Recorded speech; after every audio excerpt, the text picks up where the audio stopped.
y los alcaldes no pueden manejar eso porque no alcanzan a hacer las redes de servicios públicos que hay que hacer. Viene aumento de la población flotante, viene desempleo, viene prostitución, viene tráfico de drogas, vienen, o sea, estos proyectos mineros. Yo en alguna parte leía una frase, creo que era del New York Times, un periódico muy importante de Nueva York, decía: y tuvieron la desgracia de encontrar oro en sus tierras. Y esto, que parece una exageración, se va volviendo como cierto. Esa desgracia de los pueblos árabes, de que todo el mundo los invade, les echa bala y les pasa de todo, en buena medida es la desgracia de tener petróleo, ¿no? Pero en este mundo arrevesado en el que estamos, de pronto es mejor no tener nada en la finca, ¿cierto? Porque si la finca es medio buena, entonces le pegan algún tiro para quitárselo, ¿sí? Es mejor estar en una rastrojera. Parecido nos está pasando con esto de la minería. Uno reza para que no encuentren nada.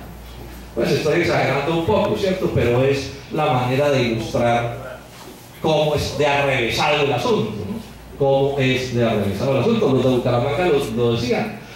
Las regalías del oro del 3.2%, bien malas. Y si además se las van a llevar para Bogotá, entonces a Bucaramanga, ¿qué le queda? Le queda el hueco. Digamos, ya para terminar esta charla, dos cosas más.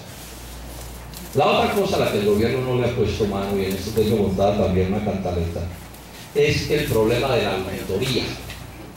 Ustedes saben que los pagos de estas transnacionales al Estado tienen que ver, por ejemplo, cuánto carbón se saca, por ejemplo, de qué calidad es el carbón, por ejemplo, a cómo venden el carbón. Todas estas son cosas que manejan las empresas. Entonces, yo le he insistido siempre al gobierno: bueno, ¿y ustedes si auditan esa vaina? O sea, ustedes están vigilando que la cantidad sea la que dicen, que la calidad sea la que dicen, que el precio sea el que dicen. Y miren lo que contesta la Contraloría, que los investigó cuidadosamente varios de estos proyectos de gran minería. Dice: la información proveniente de los titulares mineros, los titulares mineros son las compañías, en el tema de las regalías es en alto porcentaje de buena fe. O sea, les creemos por buena fe. Yo les pregunto a ustedes: ¿quién hace negocios por buena fe? Dice: por cuanto la autoridad minera, o sea el gobierno, no cuenta con elementos suficientes desde el punto de vista técnico, legal, para controvertir o rechazar las liquidaciones de producción y cálculo de regalías que reportan los titulares mineros, lo cual representa una seria debilidad y un riesgo permanente para los intereses del Estado y las regiones beneficiarias de las regalías mineras. ¿Entendió, Jimmy? Yo creo que esto es una cosa que la Guajira tiene que mirar con detenimiento. Yo venía insistiéndole mucho, sobre todo a los municipios petroleros, que se debía crear algún tipo de asociación que permitiera montar una auditoría propia de las cuentas de los títulos. Es que si los títulos dicen 1000 toneladas, bueno, estamos seguros que son 1000. Que vendieron a $10, a $10. Sí, que 1000 por 10 son 10.000. Sí, sí, no es cierto. O sea, una cosa como son los negocios. O sea, ustedes no consiguen una empresa privada en el mundo que no se gaste una plata inmensa en auditoría. O sea, ustedes van aquí al Cerrejón o al Drummond y se gastan una plata inmensa, puede ser el 5, el 6, el 10% del costo de funcionamiento de la empresa, puede ser auditoría. ¿Cuál es la explicación? Es que si el dueño de la empresa no audita bien, los gerentes se les roban la empresa.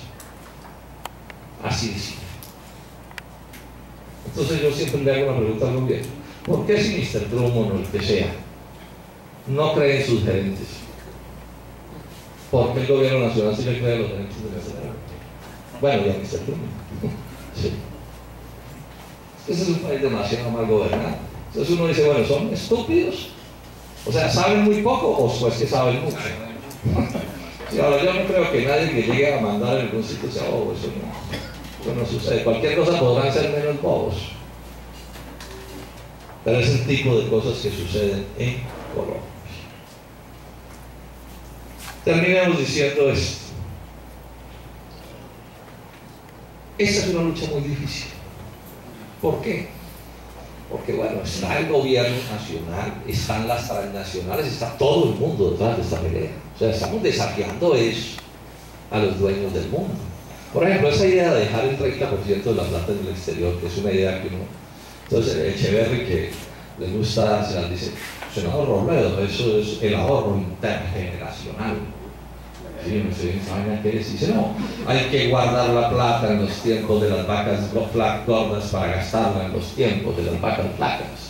Entonces él le dijo, no, eso todo me parece muy sensato, pero si a uno le sobra plata, ¿cierto? Entonces, si a uno le sobra plata, pues ahorra, pero yo le hago usted una pregunta, ministro, le dije, entonces uno qué, el padre le dice al hijo, mijo, usted no va a estudiar porque el que va a estudiar es el nieto.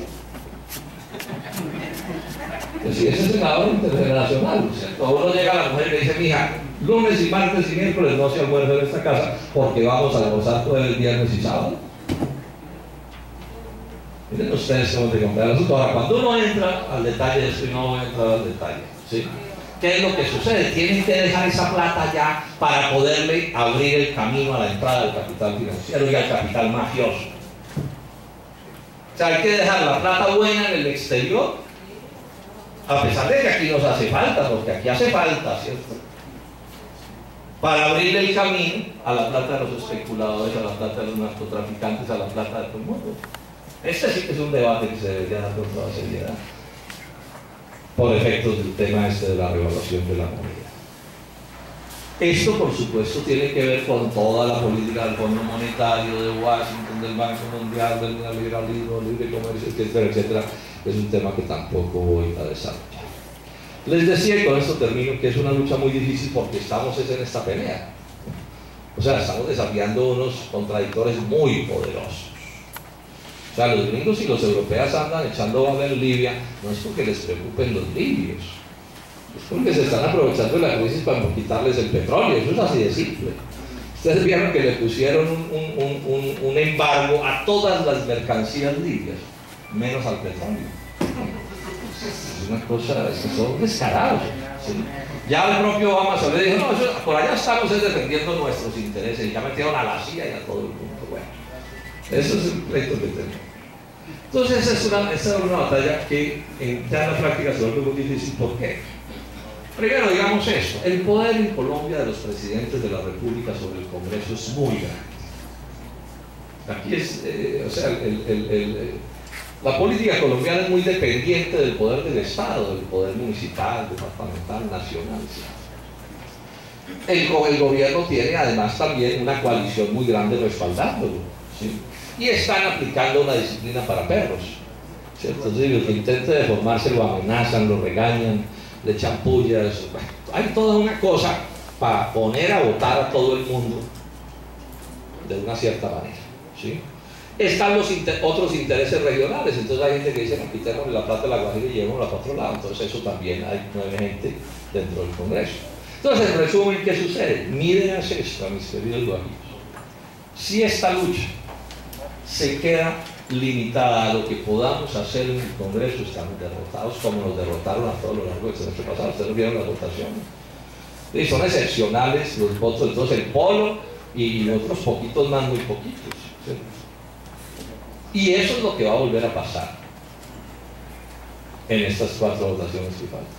Entonces, ¿cuál es mi única esperanza? Que es en lo que vengo insistiendo todo el tiempo. A esto hay que meterle pueblo.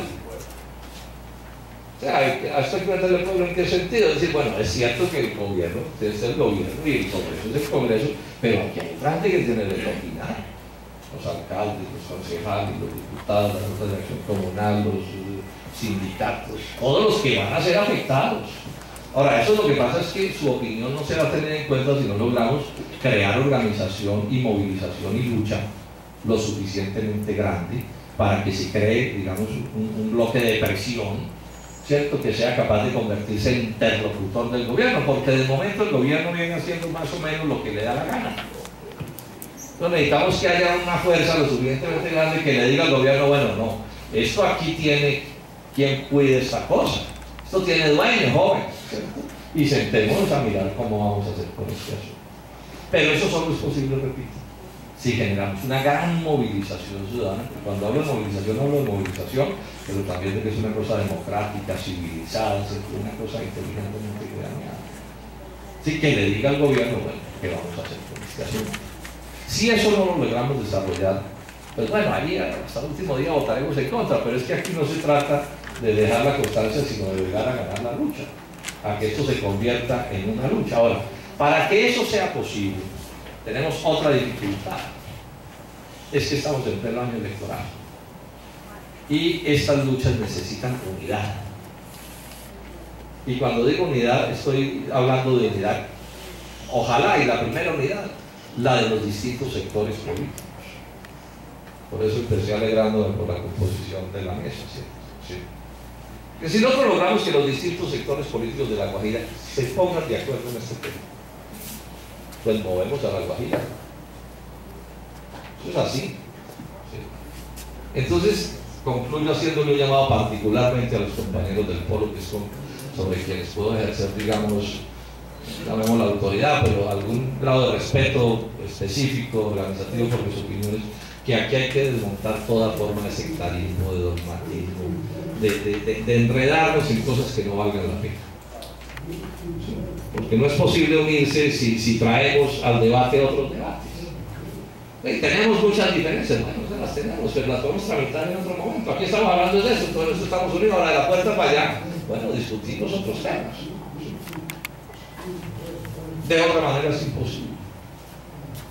Y no nos dejemos manipular por una cosa que está haciendo el gobierno, que es el cuento de la corrupción. Es verdad que en las regalías en general en Colombia ha habido cosas que uno no puede compartir, que no deben ser, y eso hay que arreglarlo. Pero lo primero que tenemos que hacer es defender la regalía. Porque o si no es aplicarle la lógica de que muerto el perro acaba la chanda. O sea, si no defendemos las regalías, mucho menos podemos defender que se manejen bien. Después de que se las lleven, ¿qué? En esto hay que ser supremamente cuidadosos. Insistirles entonces en esta idea de ver cómo somos capaces de trabajar esto.